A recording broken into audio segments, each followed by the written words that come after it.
राधे राधे। आप सभी को नमस्ते, गुड मॉर्निंग।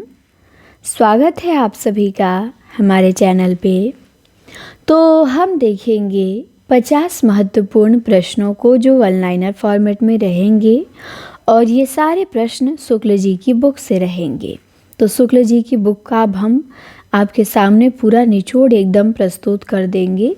उनकी बुक से वन लाइनर प्रश्न बना बना के आपको सारा याद करवा देना है। बस आप लोग हमारी जो भी वीडियो आए उसे ईमानदारी से देखें, नोट करें और तैयार करें, क्योंकि कुछ चीज़ें हैं जो फैक्ट हैं वो आपको पते होने चाहिए। ये पता रहेगा आपको तभी आप प्रश्नों को सही कर पाएंगे।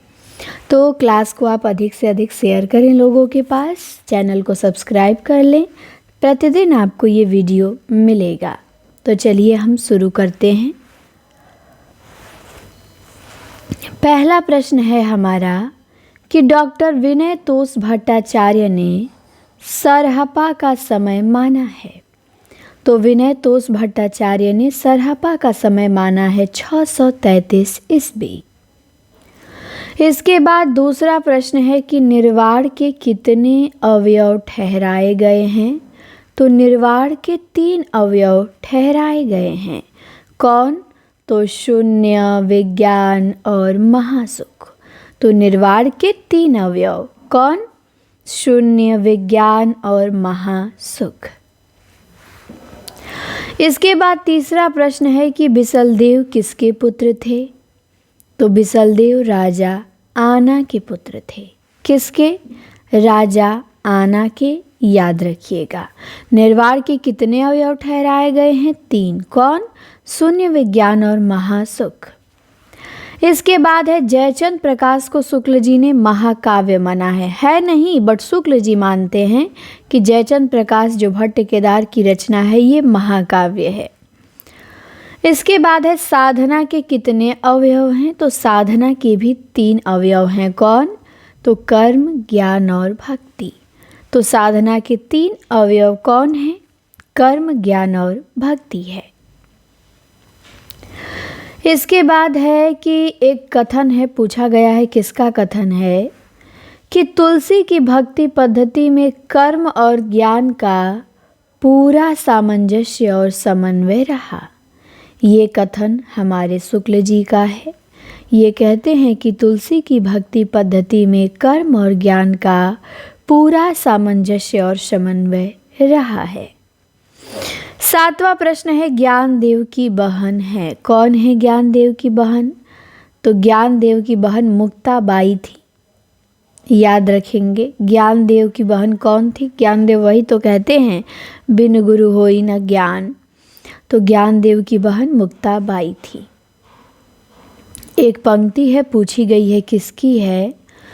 अम्बरीश को दियो अभय पद, राज विभीषण अधिक करयो। तो ये नामदेव की पंक्ति है। नामदेव के गुरु विशोवा खेचर थे। तो इनकी पंक्ति है अम्बरीश को दियो अभय पद, राज विभीषण अधिक करयो नामदेव। इसके बाद है किस शाखा के सब कवियों ने कल्पित कहानियों के द्वारा प्रेम मार्ग का महत्व दिखाया है। तो वो प्रेम मार्गी सूफी कवियों ने कल्पित कहानियों के माध्यम से प्रेम मार्ग का महत्व दिखाया है। इसके बाद 10वां प्रश्न है कि महाराष्ट्र के संत ज्ञानदेव किसके समकालीन थे। तो ज्ञानदेव जो थे वो अल्लाउद्दीन के समकालीन थे। किसके समकालीन थे ज्ञानदेव? अल्लाउद्दीन के। इसके बाद है 11 नंबर का प्रश्न कि हेमचंद्र की किस रचना में संस्कृत, प्राकृत और अपभ्रंश तीनों का समावेश है। तो सिद्ध हेमचंद्र शब्दानुशासन में। हेमचंद की किस रचना में संस्कृत, प्राकृत और अपभ्रंश तीनों का समावेश है। तो सिद्ध हेमचंद्र शब्दानुशासन में। इसके बाद है पृथ्वीराज विजय नामक काव्य में पृथ्वीराज की माता का नाम क्या बताया गया है। तो ध्यान देंगे पृथ्वीराज विजय लिखा है जयानक कवि ने, और इसमें पृथ्वीराज चौहान की माता का नाम कर्पूर देवी को बताया गया है, जबकि पृथ्वीराज रासो में उनकी माता का नाम कमला है, और कमला ही सर्वमान्य है, वही याद रखेंगे। लेकिन जयानक पृथ्वीराज विजय में कर्पूर देवी बताते हैं उनकी माता का नाम। इसके बाद 13 नंबर में भी एक कथन है, और ये तो एग्ज़ाम में आया हुआ है। क्या है कथन? कि विद्यापति को कृष्ण भक्तों की परंपरा में न समझना चाहिए। कौन कहते हैं? शुक्ल जी कहते हैं कि विद्यापति को कृष्ण भक्तों की परंपरा में न समझना चाहिए। इसके बाद 14 नंबर का प्रश्न है कि धर्मदास कहाँ के रहने वाले थे? तो धर्मदास बांधवगढ़ के रहने वाले थे। कहाँ के? बांधवगढ़ के। इसके बाद है सिख संप्रदाय के आदि गुरु कौन थे? तो सिख संप्रदाय के आदि गुरु गुरु नानक थे। ध्यान देंगे, सिख संप्रदाय के आदि गुरु गुरु नानक थे, या उन्हें प्रवर्तक कह लीजिए या आदि गुरु कह लीजिए। 16 नंबर का प्रश्न है कि सुंदरदास कितने वर्ष के थे जब दादू दयाल दौसा में गए थे, तभी से ये दादू दयाल के शिष्य हो गए। तो सुंदरदास 6 वर्ष के थे। जब सुंदरदास की उम्र 6 वर्ष की थी तो दादू दयाल से मिले, और दादू दयाल उनको लेके दौसा में चले गए और वहीं उनको पढ़ाया लिखाया। तो 6 वर्ष की आयु में सुंदरदास दादू दयाल के यहाँ चले गए। 17 नंबर का प्रश्न है विवेक दीपिका किसकी रचना है? तो विवेक दीपिका ये अक्षर अनन्य की रचना है। विवेक दीपिका अक्षर अनन्य की। इसके बाद है पद्मावत की हस्तलिखित प्रतियां प्रायः किन अक्षरों में मिलती हैं? तो पद्मावत की हस्तलिखित प्रतियां फारसी अक्षरों में मिलती हैं। इसके बाद है तुलसी चरित किसकी रचना है? तो तुलसी चरित रघुवर दास की रचना है। किसकी रचना है तुलसी चरित? रघुवर दास की। इसके बाद है तुलसीदास की कौन सी रचना वृंदावन यात्रा के अवसर पे लिखी गई? वेरी इंपॉर्टेंट, सब प्रश्न महत्वपूर्ण है। 50 कराऊंगी, 50 एकदम महत्वपूर्ण है। आज ही लिखिएगा, आज ही याद कर जाइएगा। आप लोग यही तो गलती करते हैं, देखेंगे लिखेंगे याद करेंगे नहीं, या फिर वीडियो ही दोबारा सुन लीजिएगा, लेकिन लिखना तो पड़ेगा। कापी एक बार से ले लीजिए और उस पर नई कापी ले लीजिए, पुरानी नहीं। पुरानी लिखेंगे पढ़ने का मन नहीं करेगा। और आज से मैं जो भी अब प्रश्न वन लाइनर आप लोगों को कराऊंगी सब उस पर नोट करिए, और रात को सोने से पहले उन प्रश्नों को पूरा पढ़ के ही सोना है। तो तुलसी चरित रघुवर दास की रचना है। तुलसीदास ने कौन सी रचना वृंदावन यात्रा के अवसर पे लिखी? तो वो है कृष्ण गीतावली, जो इन्होंने वृंदावन यात्रा के अवसर पे लिखी। इसके बाद है रीतिकाल के कवियों में संस्कृत के अच्छे विद्वान कौन थे? तो वो कुलपति मिश्र जो बिहारी के भांजे थे, ये संस्कृत के अच्छे विद्वान थे रीतिकाल के कवियों में। इनको जानकारी थी तो ध्यान देंगे। एक पंक्ति है पूछी गई है किसकी है? झहरी झहरी झिनी बूंद है, परति मानो घहरी घहरी घटा घेरी है गगन में। तो ये पंक्ति देव की है। किसकी? देव की। तो बस इतना याद रखेंगे, झहरी झहरी झिनी बूंद है, बाकी मत याद रखिएगा, आसानी से याद हो जाएगा। झहरी झहरी झिनी बूंद है देव। इसके बाद है सदल मिश्र कहाँ के रहने वाले थे? तो सदल मिश्र बिहार के रहने वाले थे। कहाँ के? बिहार के। इसके बाद है बाल विवाह नाटक किसका है? तो बाल विवाह नाटक बालकृष्ण भट्ट जी का है। किसने लिखा है बाल विवाह नाटक? बालकृष्ण भट्ट जी ने। इसके बाद है लाला भगवान दीन की कहानी है प्लेग की चुड़ैल। इस कहानी का प्रकाशन वर्ष क्या है? तो इस कहानी का प्रकाशन वर्ष है 1902 ईस्वी। इसके बाद चित्र मंदिर कहानी पूछा गया है। चित्र मंदिर कहानी किसका है? तो जयशंकर प्रसाद जी ने लिखा है चित्र मंदिर। सीता वनवास, सब प्रश्न इम्पॉर्टेंट हैं। सीता वनवास किसका नाटक है? ज्वाला प्रसाद मिश्र का नाटक है सीता वनवास। तो सीता वनवास किसने लिखा? ज्वाला प्रसाद मिश्र ने लिखा। अगला प्रश्न है कि सार सुधा निधि पत्र के संपादक कौन थे? तो सार सुधा निधि पत्र के संपादक पंडित सदानंद मिश्र थे। तो ध्यान देंगे, सार सुधा निधि सदानंद मिश्र। 29 नंबर का हमारा प्रश्न है कि त्रेता के दो वीर ये काव्य है, बाद में इसका नाम तुमुल हो गया। तो त्रेता के दो वीर काव्य की रचना किसने की है? तो श्याम नारायण पांडे ने लिखा है त्रेता के दो वीर। 30 नंबर में पंक्ति है, पूछा गया है ये पंक्ति कहाँ से ली गई है कि मेरा अनुराग फैलने दो नभ के अभिनव कलरव में। तो ये पंक्ति ली गई है प्रसाद जी के लहर से कि मेरा अनुराग फैलने दो नभ के अभिनव कलरव में। इसके बाद 31 नंबर में देखते हैं। 31 नंबर में है प्रश्न हमारा कि गुप्त जी के किस रचना में जोधपुर में एक राजपूत सरदार की 3 पीढ़ियों तक चलने वाली बात की टेक की अद्भुत पराक्रमपूर्ण कथा है? तो वो है विकट भट्ट में। जो गुप्त जी का काव्य है विकट भट्ट, इसमें जोधपुर के एक राजपूत सरदार की 3 पीढ़ियों तक चलने वाली कथा है। इसके बाद 32 नंबर में एक कथन है, पूछा गया किसका कथन है कि स्कंद गुप्त और चंद्रगुप्त दोनों में स्वदेश प्रेम, विश्व प्रेम और आध्यात्मिकता का आधुनिक रूप रंग बराबर झलकता है।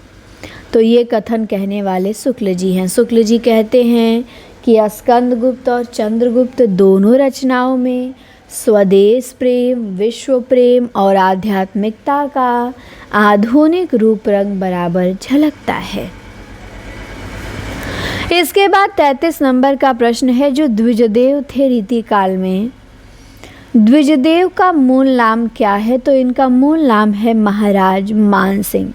तो द्विजदेव का मूल नाम मान सिंह है। ये राजा थे, कहाँ के राजा थे?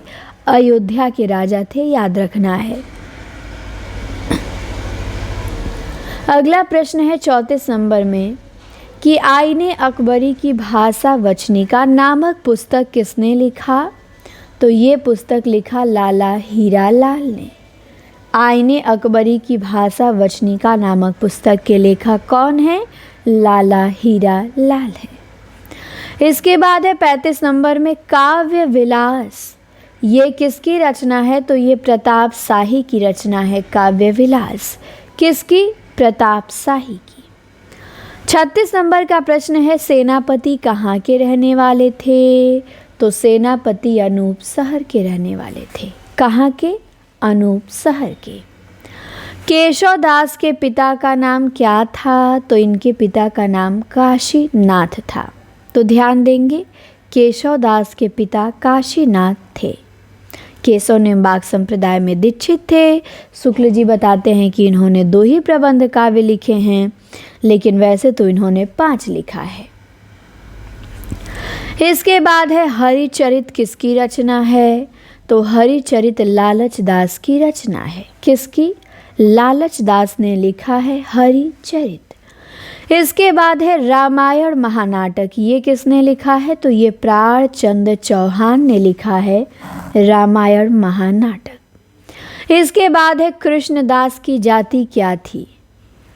जो वल्लभाचार्य के शिष्य थे कृष्णदास, इनकी जाति क्या थी? तो ये जाति से शूद्र थे। 41 नंबर का प्रश्न है कि सुजान रसखान, जो सुजान ने लिखा है, ये किस छंद में लिखा है? तो कवित्त और सवैया में। सुजान रसखान किस छंद में लिखा गया है? तो कवित्त और सवैया में। इसके बाद 42 नंबर में देखिए, शुक्ल जी ने ध्रुवदास के ग्रंथों की संख्या 40 बताई है। कहीं 42 भी मिलता है, लेकिन शुक्ल जी 40 बताए हैं। तो ध्रुवदास राधा वल्लभ संप्रदाय में आते हैं और हित हरिवंश के शिष्य हैं और इनके ग्रंथों की संख्या 40 है। इसके बाद जायसी ने आखिरी कलाम लिखा। आखिरी कलाम का डेट क्या है? तो आखिरी कलाम का डेट है 936 हिजरी में पूछा जाता है। आखिरी कलाम जायसी ने लिखा है, इसका समय क्या है? 936 हिजरी है। इसके बाद 44 नंबर में है कि भट्टी के समान एक द्वाश्रय काव्य की रचना किसने की? तो भट्टी के समान द्वाश्रय काव्य की रचना हेमचंद्र ने की। 45 नंबर में प्रश्न है, कुतुबन किसके आश्रित थे? तो कुतुबन हुसैन शाह के आश्रित थे। किसके आश्रित थे कुतुबन? हुसैन शाह के।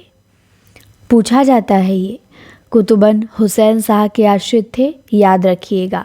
और कुतुबन के गुरु शेख बुरहान थे, ये भी ध्यान रखिएगा। इसके बाद है 46 नंबर में, रसखान के गुरु कौन थे? तो रसखान के गुरु थे विठलनाथ। रसखान के गुरु विठलनाथ थे। 47 नंबर का प्रश्न है, कर्णाभरण ये किसकी रचना है? कर्णाभरण तो ये कर्णेश कवि थे, उन्हीं की रचना है कर्णाभरण। इसके बाद है बिहार बंधु, ये कैसी पत्रिका है? तो बिहार बंधु पत्रिका किसकी है? तो ये केशव राम भट्ट इसके संपादक थे, ध्यान देना है। तो बिहार बंधु पत्रिका के संपादक केशव राम भट्ट थे। 49 नंबर का प्रश्न है, अनियुक्ति कल्पद्रुम किसकी रचना है? तो ये दीनदयाल गिरी की रचना है, अनियुक्ति कल्पद्रुम। 50वां प्रश्न है आज की क्लास का, कृष्ण चंद्रिका ये किसकी रचना है? तो ये गुमान मिश्र की रचना है या गुमान कवि की, इन्होंने ही लिखा है कृष्ण चंद्रिका। तो कृष्ण चंद्रिका गुमान कवि का, याद रखिएगा। और इस प्रकार 50 महत्वपूर्ण प्रश्नों को मैंने बताया मात्र 15 से 16 मिनट में। आप लोग केवल मेरी क्लास, मेरे वीडियो को, मेरे प्रश्नों को अच्छे से तैयार करते तो आपका हर परीक्षा में रिजल्ट बनता। जो भी परीक्षा देते रिजल्ट बनाते, लेकिन आप लोग इतना अधिक पढ़ लेते हैं, इतना ज़्यादा लोगों का वीडियो देख लेते हैं, इतना ज़्यादा लोगों से पढ़ लेते हैं कि पेपर में कंफ्यूज हो जाते हैं और आपको आसान चीज़ें याद करने का समय ही नहीं मिलता है। अब कुछ लोग केवल मेरी वीडियो देखेंगे स्पीड में करके, वो भी 2x पे। पहली बार तो 2x पे नहीं देखना चाहिए, वो दोबारा देखना चाहिए। 2x पे जितना तेज़ी से दिमाग में जाएगा उतना तेज़ी से निकल भी जाता है। तो पहली बार में 15 मिनट 20 मिनट कौन सा अधिक है? आराम आराम से देखना है, लिखना है, सोचना है, दोबारा फिर उसे सुन लेंगे, कुछ काम करते रहेंगे तो 2x की स्पीड पे करके। मैं सारे प्रश्न कराऊंगी, जो भी एग्ज़ाम में आपके आए थे सब कराया था, जो आएंगे वो भी कराऊंगी। आपको कुछ नहीं करना है, बस चुपचाप जितना बता रही हूँ, जो बता रही हूँ एकदम उसे रट जाना है, पढ़ लेना है। इससे बाहर कुछ नहीं आएगा, ये जान लीजिए। व्याकरण की क्लास ले रही हूँ और ये वन लाइनर आपको करा रही हूँ, जो हर परीक्षा में जीआईसी का होने वाला है उसमें भी आपको हेल्प करेगा। टीजीटी पीजीटी सब में मदद देगा। और मेंस में तो ये वन लाइनर वाला नहीं काम आएगा, लेकिन मेंस में फैक्ट याद रहेगा तभी तो आप मेंस भी लिख पाएंगे। तो फैक्ट तो हमें याद ही होनी चाहिए। तो प्रश्न तो ये हमेशा हर परीक्षा के लिए महत्वपूर्ण है। बाकी मेंस के लिए भी क्लासेस सर लेंगे और मैं भी बताऊंगी आप लोगों को, तो वो भी जल्दी ही। कल तो आप सर ने बताया ही था उसके लिए क्या क्या आपको कैसे करना है। डेली 2-2 3-3 भी प्रश्न देखेंगे, लिखेंगे तो तैयार हो जाएगा, क्योंकि समय अब कम है। अब बहुत परीक्षाएँ आपको देखने को मिलेंगी। तो ये मेरी क्लास सभी के लिए है, चाहे MRS हो, KVS हो, NVS हो, हर जगह हिंदी में यही सब प्रश्न आएंगे जो कराया जाएगा। आपको बस ईमानदारी से इसे तैयार कर लेना है। तो क्लास कैसी लगी कमेंट में ज़रूर बताएंगे और अपने मित्रों के यहाँ अधिक से अधिक शेयर करें, लाइक करें। धन्यवाद। मैं मिलूँगी अब आपसे अगली वीडियो में।